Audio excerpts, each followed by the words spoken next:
Quiero confesar que amo la Biblia, toda la Biblia, y deseo pensar en alguien que amo tanto como en algo que amo. Porque algo que amo es la palabra de Dios, y alguien a quien amo es el Señor Jesucristo, quien es revelado en la palabra de Dios.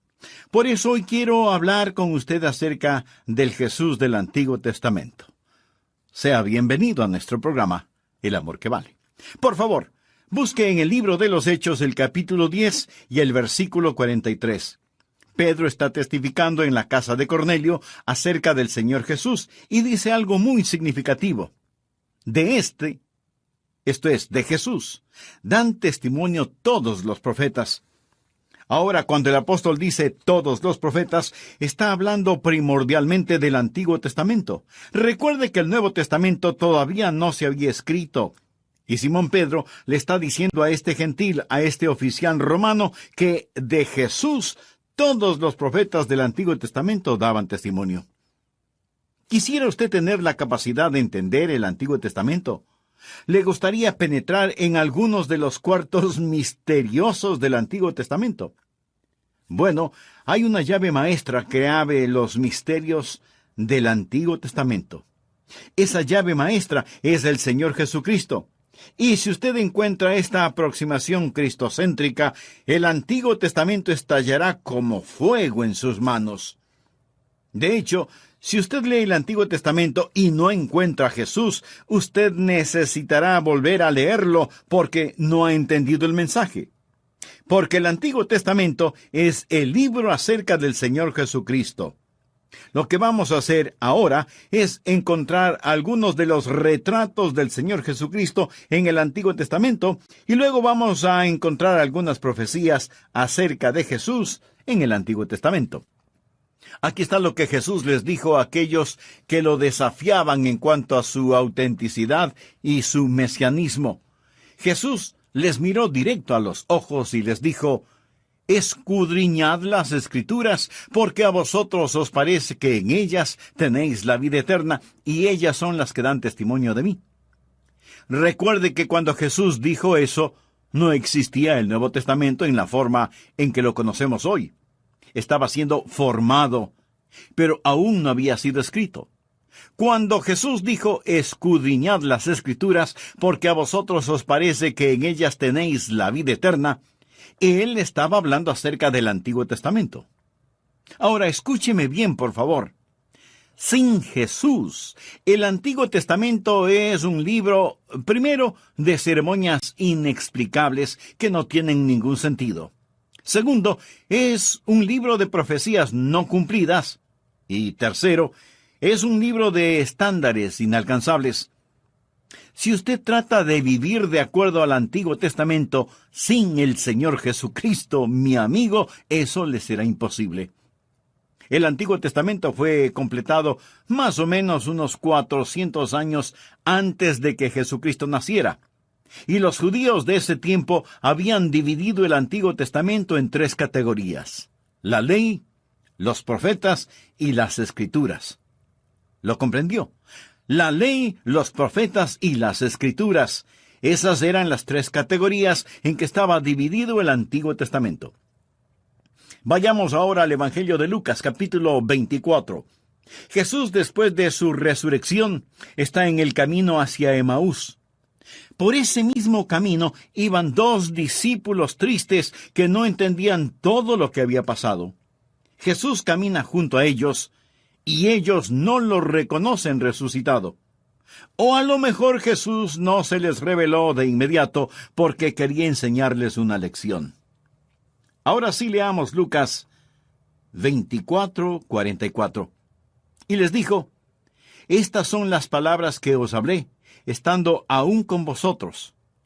Ahora ponga atención a lo siguiente: «que era necesario que se cumpliese todo lo que está escrito de mí en la ley de Moisés, en los profetas y en los salmos».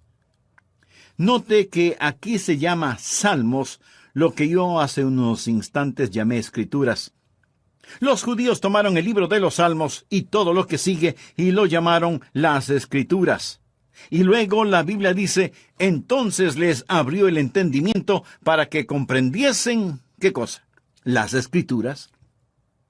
Ahora, ¿cómo ellos iban a comprender las Escrituras? Las iban a comprender encontrando en las Escrituras todas las cosas que se referían a Él. En la ley, en los profetas, en los salmos o los escritos, en todas estas cosas que se referían a Él. La ley es básicamente los 5 primeros libros de la Biblia, lo que llamamos el Pentateuco, o 5 libros: Génesis, Éxodo, Levítico, Números y Deuteronomio. Y luego los profetas. Usted sabe quiénes fueron los profetas, terminando con los salmos o los escritos. Los judíos vivieron bajo una teocracia y una monarquía. La teocracia es el gobierno de Dios. Teos significa Dios. Dios gobernaba, y ellos no tenían un rey hasta cuando pidieron que querían tener un rey. Dios les dio a Saúl, y luego una sucesión de reyes. Así que los judíos vivieron bajo una teocracia y una monarquía. En la teocracia y en la monarquía hay 3 tipos de personas que eran ungidas o cristianizadas. Cristo significa el ungido. Se ungía a los profetas. Si un hombre iba a ser profeta en Israel, era ungido. Se ungía a los sacerdotes. Si un hombre iba a servir como sacerdote, tenía que ser ungido. Se ungía a los reyes. Si un hombre iba a ser rey sobre Israel, debía ser ungido. ¿Quiénes eran los ungidos? Los profetas, los sacerdotes y los reyes. Ahora usted va a descubrir que el Señor Jesucristo estaba tipificado en todos los profetas, los sacerdotes y los reyes, porque ¿quién es el Señor Jesucristo? Él es profeta, Él es sacerdote y Él es rey. Toda la historia del Antiguo Testamento es acerca del Señor Jesucristo. El Mesías está representado como profeta, sacerdote y rey. Por eso, cuando llegamos al Nuevo Testamento, encontramos el cumplimiento de lo profetizado. Por ejemplo, en los evangelios de Mateo, Marcos, Lucas y Juan, vemos a Jesús como el profeta predicando acerca del reino de Dios. En los Hechos y en las Epístolas, vemos a Jesús como el sacerdote ascendido, intercediendo por la gente de Dios. Y en el libro de Apocalipsis vemos a Jesús como el rey que retorna, que regresa para gobernar y reinar. Usted puede ver que todos los retratos de Jesús en el Antiguo Testamento como profeta, sacerdote y rey hallan cabal cumplimiento en el Nuevo Testamento, donde vemos a Jesús como profeta, sacerdote y rey. En cualquier lugar del Antiguo Testamento usted podrá encontrar retratos de Jesús. Voy a mencionar algunos de estos, y algunos serán un enigma para usted. No podrá entenderlos. Pero vamos a pensar en ellos por unos momentos. Va a encontrar a Jesús como el segundo Adán, porque el primer Adán profetizó de él. Jesús es un profeta como Moisés, porque Moisés es una simbología de él. Jesús es un sacerdote como Aarón y Melquisedec, porque ellos fueron prefiguras de él. Jesús es un campeón como Josué, cuyo nombre literalmente significa Jesús, y él es la contraparte de Jesús en el Antiguo Testamento. Jesús es el cumplimiento de la ofrenda de Isaac en el monte Moria, en donde Jesús literalmente murió. Jesús es rey como David. Jesús es un sabio consejero como Salomón. Jesús es un amado, rechazado y exaltado hijo, proveedor de alimento para todo el mundo, como José. Jesús es retratado en el arca del pacto. Jesús es el sacrificio sobre el altar de bronce en el tabernáculo, en el templo. Jesús es el trono de la misericordia en el santuario, donde habitaba la gloria de Dios. Jesús es el agua que brotó de la roca. Jesús es el maná que cayó del cielo. Jesús es la serpiente de bronce levantada en el desierto. Jesús es el cordero pascual. Jesús es el macho cabrío que lleva en sí los pecados de la gente. Jesús es el león de Judá y el buen pastor. Jesús es la raíz que brota de tierra seca, nacido de una virgen. Jesús es la vid verdadera. Jesús es aquel que, aún desfigurado y sin atractivo, es digno de ser amado. En la totalidad del Antiguo Testamento, ¿quién es Él? Su nombre es Jesús. Lo repito, mi amigo, el Antiguo Testamento sin el Señor Jesucristo sería como un camino que no conduce a ninguna parte. Y sin embargo, cuando usted mira la Biblia, descubrirá y verá a Jesucristo por todas partes, como profeta, como sacerdote y como rey. Un artista tomó la Constitución de los Estados Unidos y pintó cada una de sus letras muy cuidadosamente, sombreando cada letra con diferentes tonalidades. De cerca, usted puede leer la Constitución. Pero si retrocede un poco, descubrirá que las letras sombreadas por el artista revelan el retrato de George Washington. Algo semejante encontramos en el Antiguo Testamento. De cerca vemos leyes y ceremonias, prácticas y tipologías, pero al retroceder un poco, descubrimos a Jesús, el Hijo de Dios. Usted ve a Jesús en el Antiguo Testamento, ve retratos de Jesús en el Antiguo Testamento. En segundo lugar, usted verá profecías del Señor Jesucristo en el Antiguo Testamento. Aquellos que escribieron el Antiguo Testamento fueron llamados profetas. Y las profecías cumplidas son las grandes pruebas de la deidad de Jesucristo. Dios comenzó a preparar al mundo para la venida de Jesús con más de 300 profecías referentes a Él. 300 profecías en el Antiguo Testamento. Por lo tanto, no puede haber ningún error en que Jesús es el Mesías.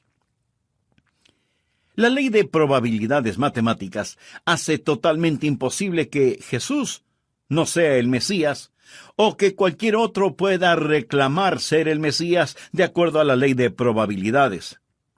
Ahora, esta ley de probabilidades no es una ley abstracta. Aquellos de ustedes que tienen pólizas de seguridad o seguro de vida, ese seguro de vida está basado en la ley de probabilidades. La gente en el negocio de los seguros se basa en la ley de probabilidades matemáticas. Por ejemplo, ellos asegurarán a un hombre saludable de 30 años por una módica suma de, digamos, $50 mensuales, y asegurarán su vida por $1,000,000. Eso quiere decir que si él muere, la aseguradora pagará a quien le sobreviva $1,000,000, aunque él haya estado pagando solo $50 al mes. ¿Es porque a la aseguradora le gusta regalar el dinero? No, de ninguna manera. Ellos saben con exactitud cuál es la ley de probabilidades de que este hombre muera durante sus años 30. Y saben que en este negocio van a hacer dinero. Arriesgan billones de dólares en lo que llamamos probabilidad matemática. La siguiente ilustración la he usado antes, pero viene tan al caso que debo usarla nuevamente para mostrarle cómo trabaja la ley de probabilidades matemáticas.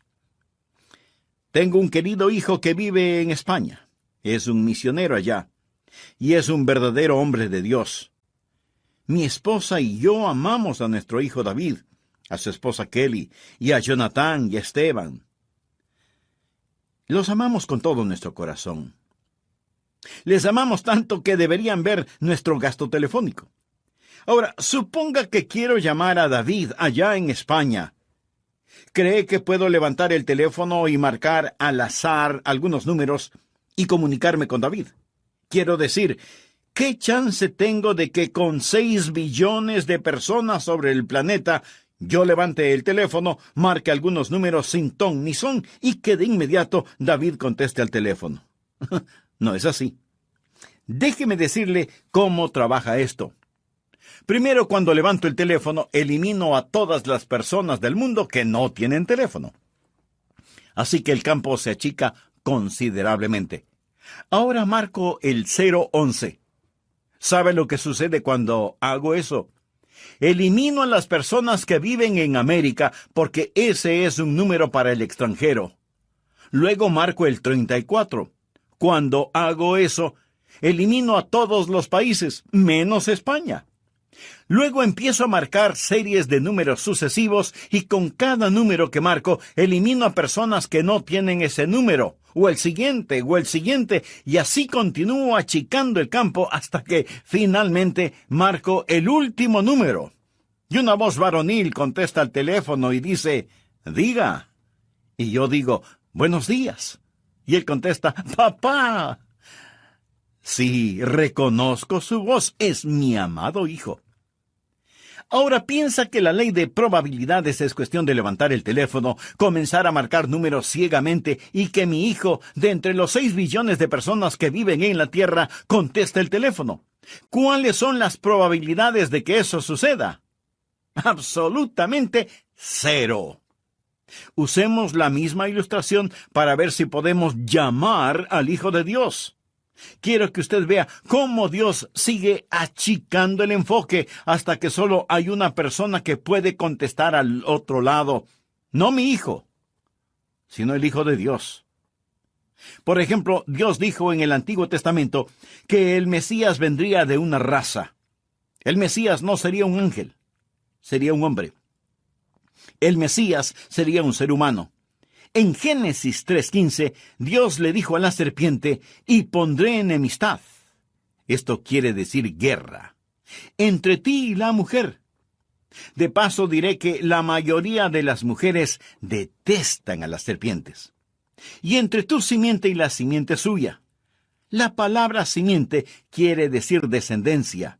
Esta te herirá en la cabeza y tú le herirás en el calcañar.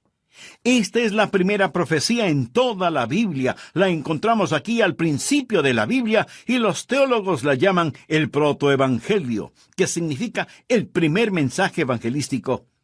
Y aquí se profetiza una batalla, la simiente de la mujer y la simiente de la serpiente.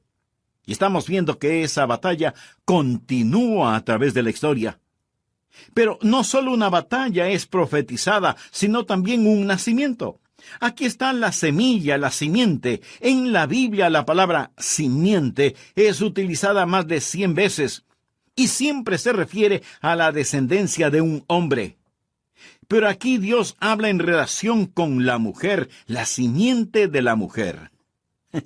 Los antiguos rabinos solían rascarse la cabeza y decir, no, es la simiente del hombre. Sin embargo, aquí en Génesis 3:15 se le llama la simiente de la mujer, una profecía del nacimiento virginal. No solo una batalla, no solo un nacimiento, sino también una herida es profetizada. La simiente de la serpiente heriría al Mesías en su talón, pero el Mesías le destrozaría la cabeza. ¿No es esto extraordinario? Quiero decir, aquí al principio mismo de la Biblia encontramos que el Mesías iba a ser un ser humano de la simiente de la mujer. Pero no solo iba a ser de una raza. Hemos levantado el teléfono y hemos marcado el primer número. En segundo lugar, sería de una sección de esa raza porque al pasar del tiempo hubo un hombre llamado Noé. Dios puso a Noé en el arca. Noé salió del arca y tenía 3 hijos, Cam, Sem y Jafet. También salieron del arca. ¿De quién sería descendiente el Mesías? Génesis 9:26 dijo más, «Bendito por Jehová, mi Dios, sea Sem». El Mesías sería descendiente semita. Dios escogió a Sem, y cuando lo hizo, escúcheme, achicó mucho más el enfoque y eliminó 2/3 de la población terrestre. El Mesías descendería de Sem. Pero Dios no solo escogió una simiente y de esa simiente escogió una sección, sino que de esa sección Dios escogió una nación. Porque unos 2000 años antes de que Jesús naciera, Dios se acercó a un hombre llamado Abraham y le dijo, «Abraham, voy a hacer de ti una nación». Génesis 12, desde el versículo 1 dice, «Pero Jehová había dicho a Abraham», ese era su nombre antes de que Dios lo cambiara a Abraham, Vete de tu tierra y de tu parentela y de la casa de tu padre, a la tierra que yo te mostraré. Y haré de ti una nación grande y te bendeciré, y engrandeceré tu nombre y serás bendición. Bendeciré a todos los que te bendijeren, y a los que te maldijeren maldeciré, y serán benditas en ti todas las familias de la tierra. Voy a detenerme en este punto para continuar con este mensaje en el próximo programa. Antes de finalizar, permítame preguntar, ¿está usted gozando de la bendición de ser un hijo de Dios? Recuerde que no solo recibimos bendiciones cuando somos hijos de Dios, sino que el ser un hijo de Dios es ya una bendición. Si usted no tiene esa seguridad, pero quisiera tenerla, ¿por qué no se acerca a Dios ahora mismo y en oración se lo pide? Si con sinceridad y profunda fe quisiera hacerlo, ore conmigo de la siguiente manera. Querido Dios, gracias por enseñarme que tú nunca faltas a tus promesas. Gracias por la certeza de que me amas. Señor Jesús, gracias por haber pagado con tu vida por mis pecados. Me arrepiento de ellos y te pido que me ayudes a vivir una vida digna de ti. Te recibo en mi corazón por fe, para que seas mi Salvador y mi Señor.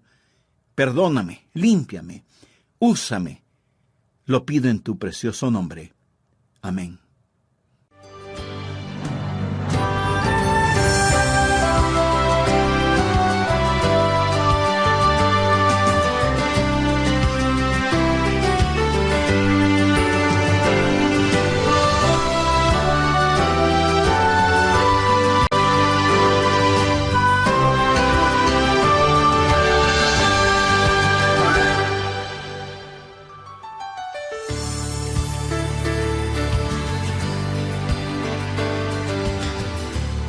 Cuando yo era un niño veía que mi papá salía rumbo a su trabajo. A decir verdad, en ese entonces yo no sabía a dónde iba ni lo que hacía. Pero lo conocía personalmente y lo amaba. Y para amarlo, no me era necesario saber dónde o en qué trabajaba. Mi amigo, usted no tiene que entender cómo Dios gobierna el formidable universo para poner su fe y su confianza en Él. Alguien le preguntó a la esposa del famoso científico Alberto Einstein si ella entendía la teoría de la relatividad, y ella contestó: no la entiendo, desconozco todo lo referente a esa teoría, pero en cambio entiendo a mi esposo porque le conozco. Pudiera ser que usted no entienda todo lo referente al Señor Jesucristo, pero en cambio por fe puede conocerlo. Le invito a estudiar la segunda parte del mensaje, el Cristo del Antiguo Testamento. Bienvenidos a El Amor que Vale, con el pastor, maestro y autor, Dr. Adrian Rogers, supliendo las necesidades de la gente con la verdad de la Palabra de Dios, trayendo personas a Cristo, transformando vidas alrededor del mundo y ayudándole a usted a descubrir el poder del amor más grande, el amor que vale. Permanezca con nosotros ahora para escuchar la enseñanza del Dr. Adrian Rogers en la voz del pastor Lenín de Llanón. Es siempre una satisfacción el darle la bienvenida a este programa de El Amor que Vale. Aprecio sinceramente su sintonía y su amistad. Por favor, busquen el libro de los Hechos, el capítulo 10 y el versículo 43. Pedro está testificando en la casa de Cornelio acerca del Señor Jesús y dice algo muy significativo. De esto es, de Jesús, dan testimonio todos los profetas. Cuando el apóstol dice todos los profetas, está hablando primordialmente del Antiguo Testamento. Recuerde que el Nuevo Testamento todavía no se había escrito, y Simón Pedro le está diciendo a este gentil, a este oficial romano, que todos los profetas del Antiguo Testamento daban testimonio de Jesús. ¿Quisiera usted tener la capacidad de entender el Antiguo Testamento? ¿Le gustaría penetrar en algunos de los cuartos misteriosos de las profecías antiguo-testamentarias? Bueno, hay una llave maestra para abrir esos cuartos. Esa llave maestra es el Señor Jesucristo. De hecho, si usted lee el Antiguo Testamento y no encuentra a Jesús, necesita volver a leerlo, porque no ha entendido el mensaje. Porque el Antiguo Testamento es el libro acerca del Señor Jesucristo, y vamos a encontrar algunos retratos de Jesús y algunas profecías acerca de Jesús en las páginas del Antiguo Testamento. A aquellos que le desafiaban en cuanto a su autenticidad y mesianismo, Jesús, mirándoles directamente a los ojos, Les dijo: escudriñad las Escrituras, porque a vosotros os parece que en ellas tenéis vida eterna, y ellas son las que dan testimonio de mí. Y cuando Jesús dijo estas palabras, hacía referencia al Antiguo Testamento. Ahora escúcheme atentamente. Sin Jesús, el Antiguo Testamento es un libro de ceremonias inexplicables que no tienen ningún sentido. Es un libro de profecías no cumplidas y es un libro de estándares inalcanzables. Mi amigo, si usted trata de vivir de acuerdo al Antiguo Testamento sin el Señor Jesucristo, eso le será imposible. El Antiguo Testamento fue completado unos 400 años, más o menos, antes del nacimiento de Jesús. Y los judíos de ese tiempo habían dividido el Antiguo Testamento en 3 categorías: la ley, los profetas y las Escrituras. Veamos lo que relata Lucas en el capítulo 24 de su Evangelio. Jesús, después de su resurrección, está en el camino hacia Emaús. Por ese mismo camino iban 2 discípulos tristes que no entendían todo lo que había pasado. Jesús camina junto a ellos y ellos no le reconocen resucitado. O a lo mejor Jesús no se les reveló de inmediato porque quería enseñarles una lección. Leamos Lucas 24, versos 44 y 45. Y les dijo: estas son las palabras que os hablé, estando aún con vosotros. Ahora ponga atención a lo siguiente: que era necesario que se cumpliese todo lo que está escrito de mí en la ley de Moisés, en los profetas y en los salmos. Note que aquí se llama salmos a lo que yo hace un instante llamé escrituras. Los judíos tomaron el libro de los salmos y todo lo que sigue y lo llamaron las escrituras. Y luego el Evangelio de Lucas dice: entonces les abrió el entendimiento para que comprendiesen las escrituras. Toda la historia del Antiguo Testamento es acerca del Señor Jesucristo. El Mesías está representado como profeta, sacerdote y rey. Por eso, cuando llegamos al Nuevo Testamento, encontramos el cumplimiento de lo profetizado. Por ejemplo, en los Evangelios de Mateo, Marcos, Lucas y Juan, vemos a Jesús como el profeta predicando acerca del reino de Dios. En los Hechos y las Epístolas vemos a Jesús como el sacerdote ascendido intercediendo frente a Dios. Y en el libro del Apocalipsis vemos a Jesús como el rey que retorna, que regresa para gobernar y reinar. El Antiguo Testamento, sin el Señor Jesucristo, sería como un camino que no conduce a ninguna parte. Y sin embargo, cuando usted estudia la Biblia, descubrirá y verá a Jesucristo por todas partes, como profeta, como sacerdote y como rey. En el Antiguo Testamento, Dios dijo que el Mesías vendría de una raza, que sería de una sección de esa raza, y que esa sección saldría de una nación. Así, unos 2000 años antes de que Jesús naciera, Dios se acercó a un hombre llamado Abraham y le dijo: Abraham, voy a hacer una nación grande de ti. Génesis 12, desde el versículo 1 dice: pero Jehová había dicho a Abraham, ese era su nombre antes de que Dios lo cambiara a Abraham: vete de tu tierra y de tu parentela, y de la casa de tu padre, a la tierra que yo te mostraré, y haré de ti una nación grande, y te bendeciré. Y engrandeceré tu nombre y serás bendición. Bendeciré a todos los que te bendijeren, y a los que te maldijeren maldeciré, y serán benditas en ti todas las familias de la tierra. ¿Se acuerda de la ilustración de la llamada telefónica a mi hijo David, que es misionero en España?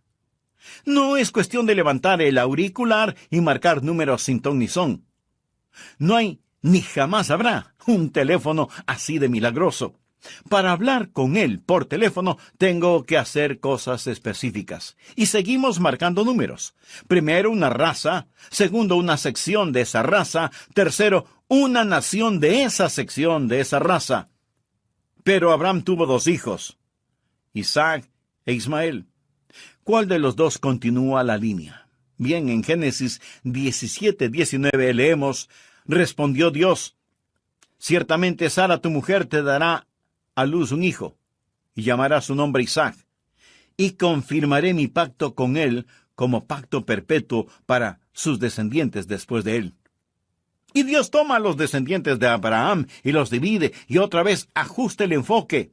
Y Dios dice que el Mesías vendrá de una raza, de una sección de esa raza, de una nación de esa sección y de un hijo particular de esa nación. Y Dios ajusta aún más el enfoque y dice que habrá una tribu de esa sección porque, como usted bien lo sabe, Isaac tuvo 2 hijos, Jacob y Esaú. ¿Cuál de estos 2 iba a escoger Dios? Bien, Dios escogió a Isaac. Y ahora escoge a un hijo de Isaac, no Esaú ni Jacob. Y cuando Dios hizo eso, eliminó al 50% de aquellos a ser elegidos. Dios escogió a Jacob. En el libro de Números 24:17 leemos: «Lo veré, mas no ahora. Lo miraré, mas no de cerca. Saldrá estrella de Jacob y se levantará cetro de Israel». Y aquí está Jacob, quien tiene 12 hijos. Pero Dios escoge uno de los 12, y ese es Judá. Escuche lo que dice Génesis 49:10. «No será quitado el cetro de Judá, ni el legislador de entre sus pies, hasta que venga Silo, y a él se congregarán los pueblos». Así que Dios escoge una raza, y luego una sección de esa raza, después escoge una nación de esa sección, luego una tribu de esa nación, la tribu de Judá, pero Dios aún no ha terminado. Dios sigue marcando números en su teléfono celestial, y ahora Dios toma a la tribu de Judá, y de esa tribu escoge una familia. ¿Qué familia? Bien, la familia de esa tribu, sacada de esa nación, escogida de esa sección, sacada de una raza, fue la familia de Isaí. Leamos Isaías 11:1. «Saldrá una vara del tronco de Isaí, y un vástago retoñará de sus raíces». Ahora, la vara, el gobernador, el reino, va a venir de una familia en particular, la familia de Isaí. El Mesías será descendiente de la familia de Isaí, y por lo tanto, todas las otras familias de Judá quedan eliminadas. Pero Dios aún no ha terminado. Dios va a ajustar el enfoque un poquito más. No solo que el Mesías descenderá de Isaí, sino que dice que el Mesías saldrá de una casa de esa familia, de esa tribu, de esa nación, de esa sección, de esa raza. ¿Cuál es la familia? La casa será la casa de David. Veamos 2 de Samuel 7:8. «Ahora pues dirás así a mi siervo David: así ha dicho Jehová de los ejércitos: yo te tomé del redil, de detrás de las ovejas, para que fueses príncipe sobre mi pueblo, sobre Israel. Y cuando tus días sean cumplidos y duermas con tus padres, yo levantaré después de ti a uno de tu linaje, el cual procederá de tus entrañas». Esto es, un descendiente de David. «Y afirmaré su reino». Ahora, Isaí tuvo 8 hijos, y 7 de los 8 fueron eliminados. Dios sigue ajustando el enfoque. El Mesías descendería de la casa de David, pero Dios todavía no ha terminado. Tenemos la casa de David, pero ahora habrá cierta mujer de la casa de David, de esa familia, de esa tribu, de esa nación, de esa sección, de esa raza. Esta mujer sería una virgen. Isaías 7:14 dice: «Por tanto, el Señor mismo os dará señal. He aquí que la virgen concebirá y dará a luz un hijo». No cualquier hija de la casa de David, sino una virgen concebiría en su vientre un hijo. Ahora escúcheme. Un hijo nació de esa virgen, de esa casa, de esa familia, de esa tribu, de esa nación, de esa sección, de esa raza. Pero Dios no ha terminado todavía. Él no puede nacer donde quiera. Tiene que nacer en Belén. Él no puede ser simplemente una persona ordinaria. Tiene que ser odiado, vendido por 30 piezas de plata, traicionado. Tiene que ser crucificado, sus manos y sus pies perforados, y tiene que ser levantado de entre los muertos. Y cuando usted marca todos estos números en el teléfono, ¿qué es lo que tiene? A Jesús, el Hijo de Dios. Amigo, si usted me dice que todo eso sucedió en forma fortuita, es que los tornillos de su cabeza están flojos. Escuche, Hay más de 300 profecías en el Antiguo Testamento relacionadas con Jesús. Yo he mencionado menos de 15. Hay un hombre llamado Pedro Stoner que estudia la ley de probabilidades y es un gran matemático. Él toma las profecías y aplica la ley de probabilidades. Y la siguiente es una ilustración que él da para que podamos entender de alguna manera el cuadro mental de este asunto. Pedro Stoner dice que si usted cubriera todo el estado de Texas con dólares de plata de frontera a frontera, y con 1 metro de profundidad, eso significaría una cantidad impresionante de monedas de plata. A los tejanos, y a cualquiera, les gustaría eso, ¿no le parece? Ahora, marque una de esas monedas. Cubra por completo los ojos de un hombre y póngalo en cualquier sitio en el estado de Texas y déjelo allí nadando entre las monedas de plata. Si es que al primer intento él encuentra la moneda marcada, matemáticamente será la misma probabilidad de que 8 de las profecías mencionadas se cumplan en un solo individuo. Yo mencioné 15, pero hay más de 300. Amigo, cuando usted toma la ley de probabilidades y comienza a añadir números y más números, no hay forma de terminar. Verá, usted encuentra al Señor Jesucristo en el Antiguo Testamento. Jesús está retratado ahí. Todos los símbolos, todos los emblemas, todas las ceremonias retratan al Señor Jesús. Él es profeta, es sacerdote, es rey. Y luego usted mira las profecías cumplidas y dice, ¿cómo puede suceder esto? Aparte de la inspiración divina. Antes de finalizar, quiero decirle 2 cosas. Primero, usted puede confiar en la palabra de Dios. Lo repito, usted puede confiar en la palabra de Dios. Segundo, usted puede confiar en el Dios de esa palabra. Quiero decir, si usted confía en la palabra de Dios, ciertamente debe confiar en el Dios de esa palabra. El Antiguo Testamento dice que alguien vendría. El Nuevo Testamento dice que ese alguien ya vino. Y el libro del Apocalipsis dice que ese alguien vendrá otra vez. Ahora el Nuevo Testamento le dice a usted cómo Jesús, quien vendrá otra vez, le prepara para su segunda venida. ¿Cómo usted puede conocer al Señor Jesucristo como su Salvador y Señor? Yo no trato de probarle a usted que Jesús es el Mesías. Eso está más allá de toda prueba. La verdadera fe está enraizada en la evidencia. La verdadera fe va más allá de la evidencia. La verdadera fe se vuelve su propia y mejor evidencia. Si usted trata de explicar a Dios, se morirá y se irá al infierno. Y no habrá podido explicar a Dios. La Biblia dice, ¿podrá el hombre, con su razón, encontrar a Dios? Nada podrá sostener ninguna cosa más allá de su propia capacidad. En otras palabras, usted no puede poner 2 galones de líquido en un recipiente de 1 galón. ¿Y cree usted que puede meter a Dios en su mente? No. Su mente no tiene la capacidad para contener a Dios. Por lo tanto, no trate de eliminar a Dios solo porque no lo entiende. Verá, para que yo pueda tener un Dios que pueda adorar, Él debe ser un Dios mucho más grande que mi mentalidad. Si yo puedo entender a Dios, Dios no sería más grande que mi intelecto, lo cual lo haría un Dios demasiado pequeño como para que yo le adore. Ahora, si pudiéramos entender a Dios, no lo necesitaríamos.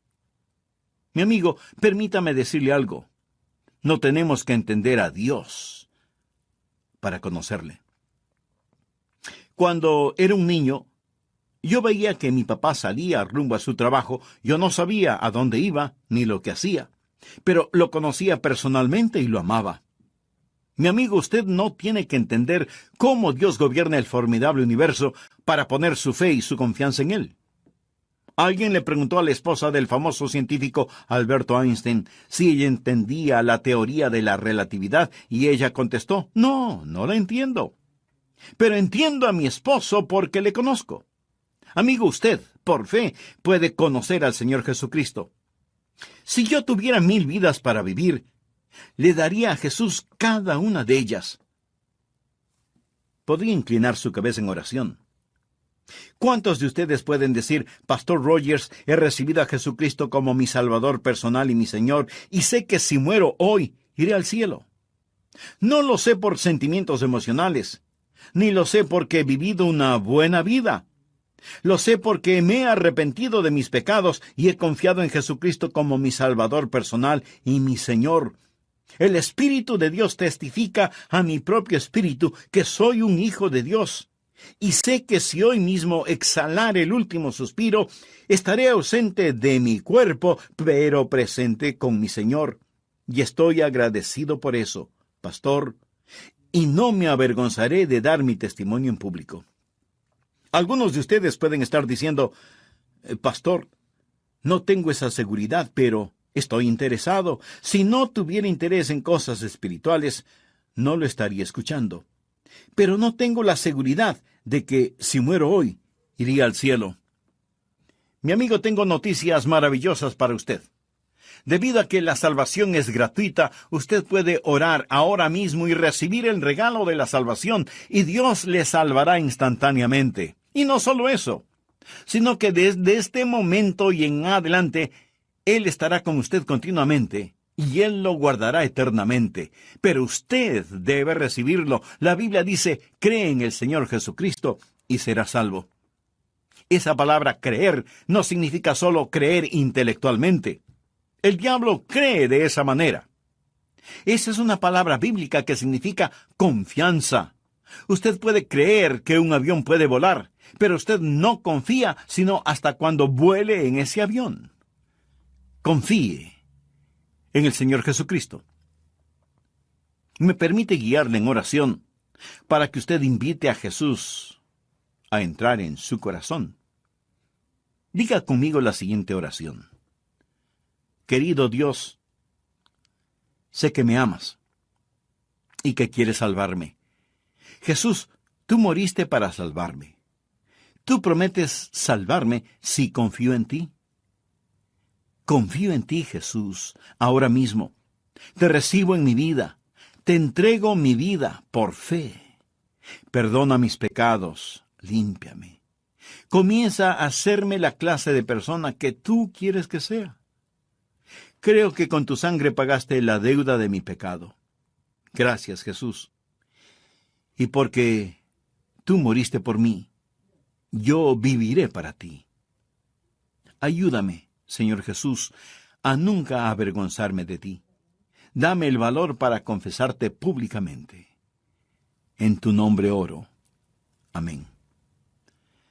Si usted sinceramente oró e hizo una decisión por Cristo, le invito a que nos escriba y nos deje saber al respecto para orar que Dios le bendiga y le ayude en su nuevo caminar como creyente en el Señor Jesucristo.